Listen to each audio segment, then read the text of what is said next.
যার কাছে ধৈর্য নাই, সহ্য নাই, মেনে নেওয়া নাই, মানিয়ে নেওয়া নাই, তার কাছে কখনো নিয়ামত আসবে না।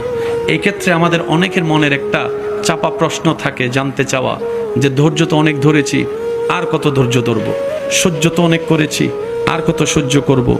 হাজার দিকে উত্তর না গিয়ে একটা উত্তর দেওয়ার চেষ্টা করি, মাথায় এবং মনে বসিয়ে রাখবেন যদি ভালো লাগে।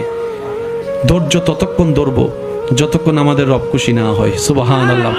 যতক্ষণ রব খুশি না হবে ততক্ষণ ধৈর্য, ততদিন ধৈর্য, তত মাস ধৈর্য, তত বছর ধৈর্য। কারণ আল্লাহ তাআলা জানেন কখন নিয়ামত দিলে আমাদের জন্য ভালো হবে, এটা আল্লাহই ভালো জানে। ওই হুকুম আসা পর্যন্ত অপেক্ষা করতে হবে, এটার নামই ধৈর্য। কোনো হা হুতাশ করা যাবে, আফসোস করা যাবে? আল্লাহ দিল আলহামদুলিল্লাহ, না দিল আলহামদুলিল্লাহ। সুখ আপনাকে খুঁজতে হবে না, দেখবেন সুখ আপনার ঘরে নিজে থেকে চলে আসবে। বলেন সুবহান।